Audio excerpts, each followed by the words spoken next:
اور یہ جو تذکرہ قرآن کریم میں ہوتا ہے تو اس تذکرے میں ہم کو اپنے کو دیکھنا چاہیے، گویا یہ ایک آئینہ ہے جو ہمارے سامنے رکھ دیا جاتا ہے کہ ہم اس میں دیکھیں کہ کتنا ایمان ہمارے اندر ہے، کتنا یعنی اس طرح کے کفر تو نہیں لیکن کفریہ کام کتنے ہم کر جاتے ہیں، اور کتنی منافقانہ عادتیں ہمارے اندر پائی جاتی ہیں، تو یہ دیکھنے کی بھی ضرورت ہے۔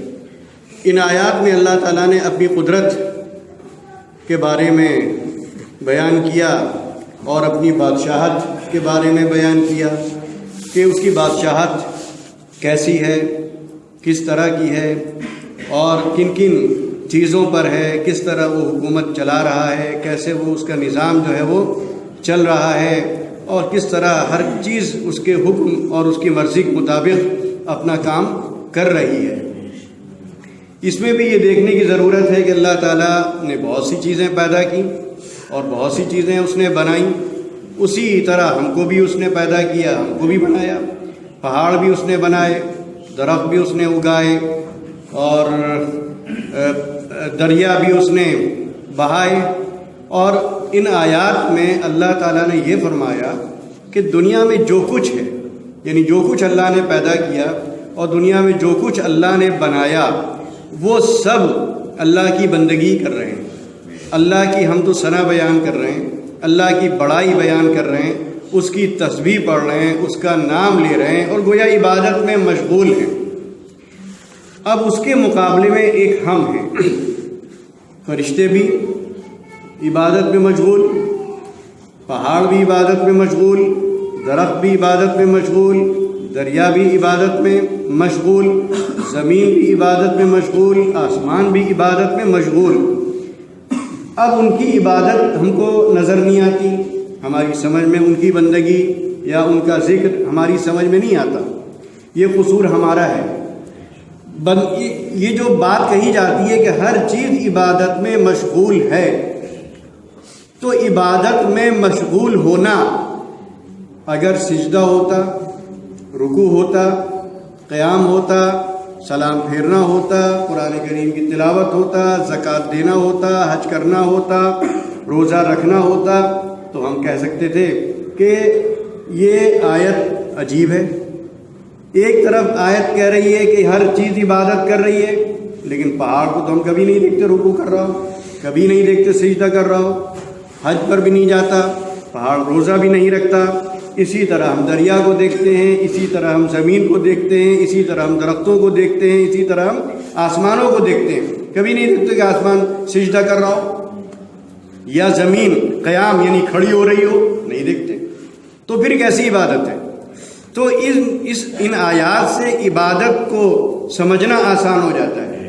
عبادت صرف روزہ، نماز، زکوٰۃ، حج کا نام نہیں ہے، عبادات ظاہری اعمال کا نام نہیں ہے۔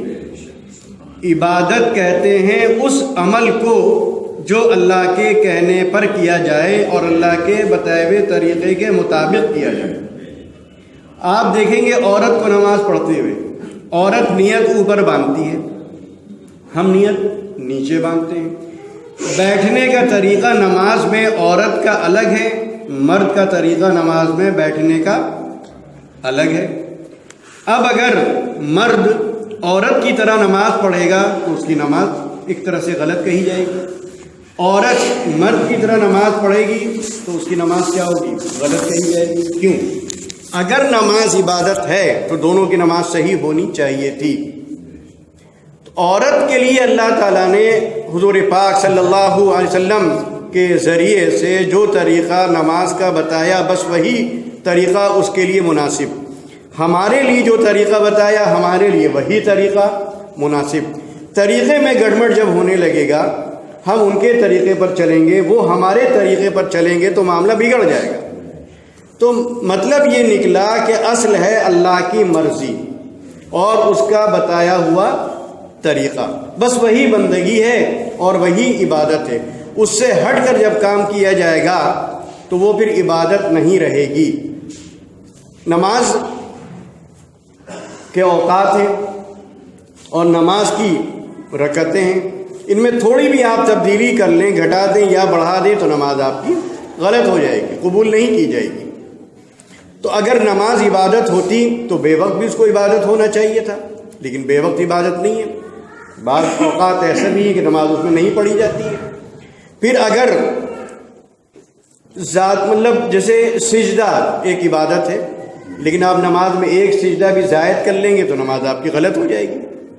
اللہ کے آگے جھکنا عبادت ہے، لیکن رکوع آپ زیادہ کر لیں گے تو آپ کی نماز کیا ہو جائے گی؟ غلط ہو جائے گی۔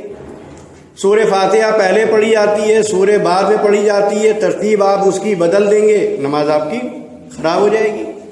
تو وہ ساری چیزیں جو آپ نماز میں کر رہے ہیں، کمی بیشی کر دی تو نماز کیا ہو گئی؟ خراب ہو گئی۔ کیوں؟ اگر سجدہ عبادت ہوتا تو نماز میں آپ 20 سجدے کر لیتے، اور زیادہ ثواب ملنا چاہیے تھا۔ تو معلوم یہ ہوا کہ اصل ہے وہ طریقہ جو طریقہ حضور پاک صلی اللہ علیہ وسلم نے ہم کو بتا دیا۔ تو اللہ تعالیٰ نے اپنی تمام مخلوقات کے لیے الگ الگ طریقے بیان فرما دیے، متعین کر دیے۔ پہاڑ کی عبادت رکھ دی کہ تمہیں کھڑے رہنا ہے، وہ کھڑا ہے۔ درخت کی عبادت یہ ہے کہ صاحب بیج بویا جائے گا اور اس میں کوبل پھوٹے گی، وہ اوپر بڑھے گا، درخت میں تنا نکلے گا، پھر اس کی شاخیں نکلیں گی، پھر اس میں پھل نکلیں گے، پھر اس میں پھول کھلیں گے، یہی اس کی عبادت ہے۔ پانی کی عبادت یہی ہے کہ بہتے رہو، پیاس بجھاتے رہو، وضو کرواتے رہو، وہ اس کی عبادت ہے۔ زمین کی یہی عبادت ہے کہ بس تم کو بچھا دیا گیا، تمہیں بچھے رہنا ہے۔ پہاڑ آسمان کی یہی عبادت کہ تم کو چھا دیا گیا، تمہیں چھائے رہنا ہے۔ سورج کی عبادت کہ یہاں سے نکلنا ہے، وہاں ڈوب جانا ہے۔ چاند کی عبادت کہ تمہیں اس طرح روز اپنا سائز بڑھاتے رہنا ہے، 14 تاریخ میں جا کے مکمل ہو جانا ہے۔ تو یہ ساری رات کی عبادت کہ تمہیں اپنے وقت پہ آنا ہے، دن کی عبادت کہ تمہیں اپنے وقت میں روشن ہونا ہے۔ تو ہر چیز جو اللہ تعالیٰ نے دنیا میں بنائی ہے اس کے لیے عبادت کا ایک طریقہ مخصوص کر دیا، اور جس کے لیے عبادت کا جو طریقہ رکھا ویسے ہی اس کو جسم دیا۔ ہمارے لیے عبادت کا جو طریقہ رکھا اس میں اس کے اعتبار سے ہمارا جسم بنایا۔ پہاڑ کو کھڑا رہنا ہے، لہذا اس میں کوئی جوڑ نہیں ہے، اس میں کچھ کے جسم میں کوئی لوچ نہیں ہے، اس میں کوئی موڑ نہیں ہے۔